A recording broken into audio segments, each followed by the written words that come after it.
Yo, Studio Bounce, my name is Scratcha DVA. I'm a DJ slash record producer from London slash Essex. And we're here in Pirate Studios in Earlsfield. I use this place pretty regular. And yeah, today I'm gonna get in my laptop and break down one of my new tracks for you. So I've been producing for a long time. I would say if we go back to the first studio session I ever did, it was in 1998. I was still at school, my last year of school. And I went in the yellow pages, opened the yellow pages, and I saw like Ilford, where I lived, recordings. It was the one with the biggest like advert in there. And I got a couple of my friends and we put some money together and booked like 8 hours in the studio just to make a record, but we didn't know what we wanted to make. So I remember I went to the local record shop nearby like on the day, and I picked up a George Michael record, Careless Whispers. I'm a big George Michael fan. And I was like, in my head, I was like, right, I'm gonna make a jungle version of this, and went to the studio and did that. So that was the first recording session I ever did. So, but I don't really like to say I started producing then, because I wasn't actually a producer, I was just messing about.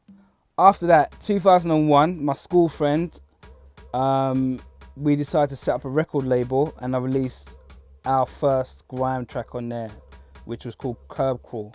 But the one what picked up the most heat was actually the flip side called The End. And after that, yeah, I would say 2010, when I hooked up with Hyperdub, is when I started to become actually prolific and releasing a lot more records, and I would say doing things properly and professionally and touring as well.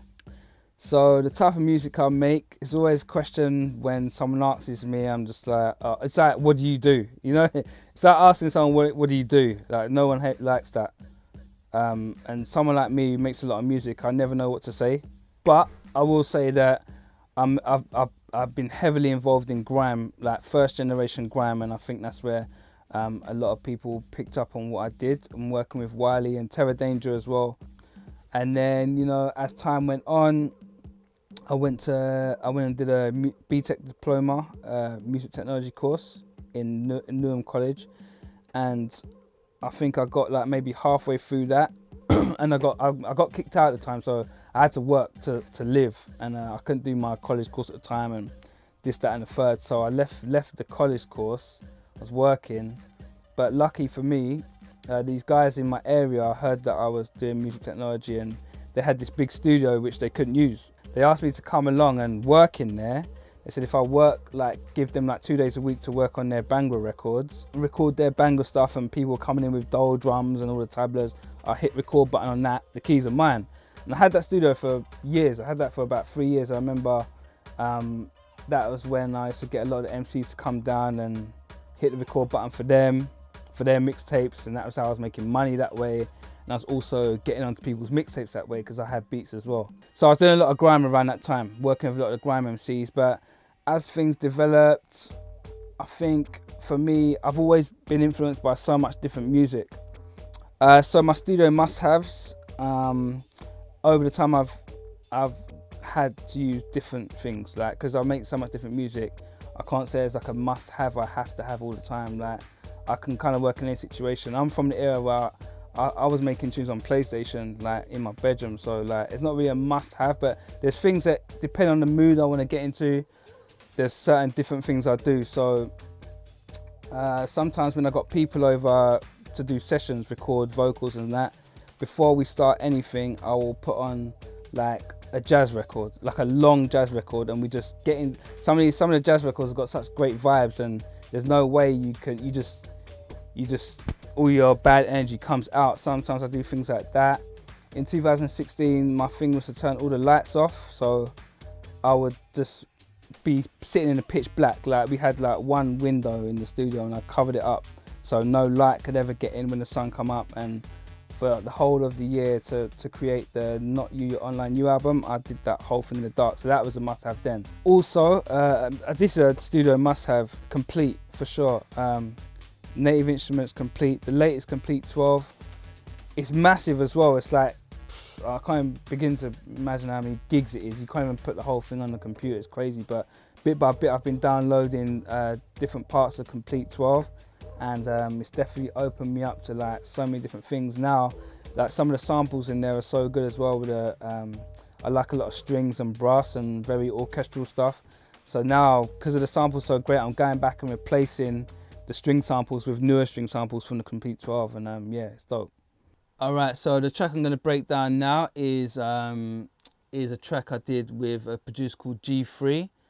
It actually started off as a remix. The guy sent me a remix to do, and when I got the remix, I heard certain elements in there which made me think I could turn it into a song. So he sent me an instrumental, and I wanted to make a song out of it and put vocals on it, and end up collaborating with Ray Ray, Jams and Clara the San, and now we've actually made it from an original remix track into an original track, and it's going to be coming out soon. And it's called Video Fucks.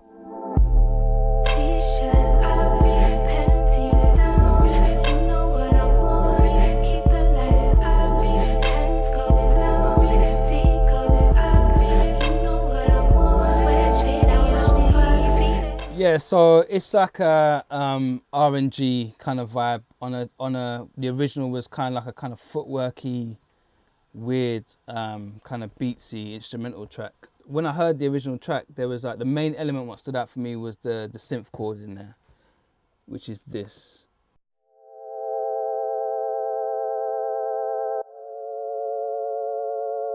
That in there is what made me think straight away singing.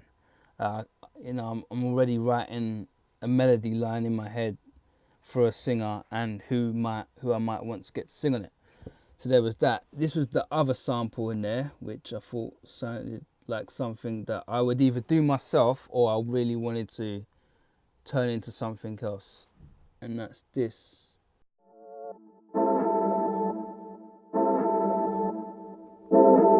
Sounds like he sampled something. Sounds like there's a piece of vocal in there mixed with a pad or something. At the moment I've got it called pad, but I can hear a vocal in there. Anyway, so with them two samples, I could see the vision of where I was going to go with that and what I wanted to do.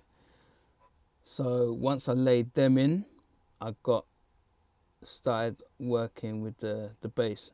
Now this is like, this 808 kick literally like is only, I know the 808 kick is rinsed and been rinsed, but for me, this is like new grounds for me. I don't really use these kind of sounds, and sometimes I use remixes as opportunities to do different things and make different sounds and work with things I wouldn't normally readily do. So I made this little pattern with the 808.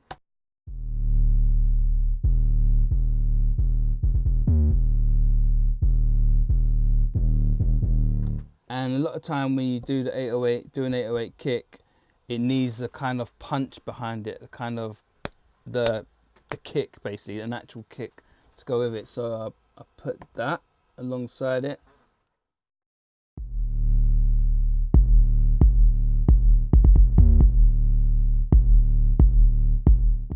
That's what gives it the actual kick and what will cut through in the mix when you're mixing down the track.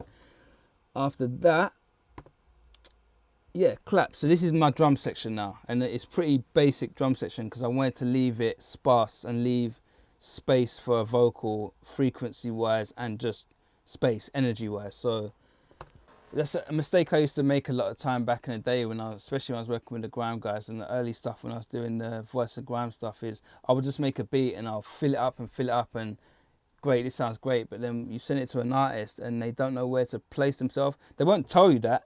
And it might be subconsciously, they don't even know why, they're just like, no. And it might be because there's nowhere for them to sit.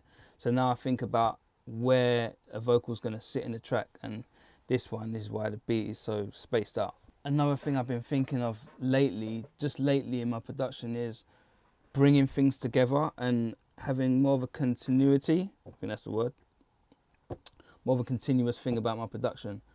So where I've done lots of soulful stuff before, I've dipped into one of my old tracks and just brought through some samples. Sometimes if you've got like a nice big catalogue, or even if you ain't, you might be like, you know, sitting at your computer looking for samples all night, looking for a certain thing that you need for a track, and you didn't even know you already have it in another track.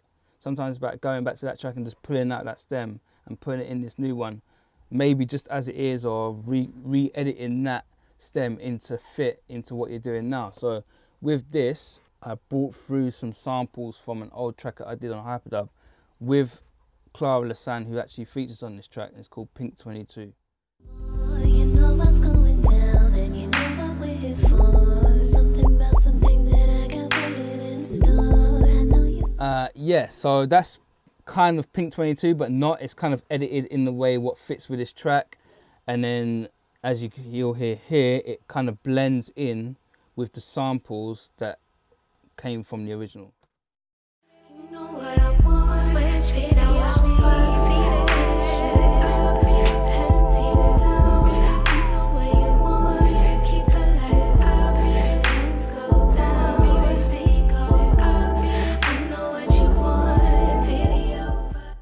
Then once I had all these elements together, I had to hit up the artists, and my first person I hit up was Ray Ray, who I've been working with a lot lately. She's got a great voice that works for what I do. There's so many like great talented voices out there, but I think what works the most with my music is that kind of head voice. I want to say like Aaliyah kind of head voicey, top range kind of vocal that I like. Very airy and light. That's what works with my production the most. And Ray Ray does that perfectly. So I hit her up, going backwards and forwards over voice notes of what we're gonna do. I get really instrumental in the writing as well of the songs. If it means me jumping into my feminine bag to talk about how sexy a guy is, I'll do it. I don't care, like whatever's best for the song, I'll just do that. So I'm lucky enough that Ray Ray is an artist who will listen to what I have to say as well as a songwriter. So yeah, we collabed and wrote this. T-shirt up, panties down. You know what I want. Keep the lights up, hands go down. D goes up. You know what I want. Switch video, watch me. So with that being said, all that things that I talked about, this is how it sounds all put together. Sections long. What she knows, I respond to her messages. She's wearing a lace and thongs. I know you're waiting for me. As soon as I get back, then I swear it's on. You can FaceTime me later and you can show me how you make it drop. Keep drawing me out, but it's funny 'cause I know you wanna take this. Don't let me start teasing you back. You be begging me to make it stop. I'll show you a few things that you might not have done. You be shaking lots. There's no need to strip, slide that to the side 'cause the waiting's long. When it comes to you, I ain't a patient don. So big up Studio Bounce, thanks for coming through and getting to show the people a bit of how I do things. Look out for this one coming out soon. It's Ray Ray, Jams, Clara Lasan, G3, who's the original producer, and myself on this one. It's called Video Fucks, and that's going to be on Little Corner, end of Feb, beginning of March. Big up Lady Likes as well. This year going to be doing lots of shows with her, and I've got a new EP with her coming on Hyperdub. So looking forward to promoting that. But yeah, big up.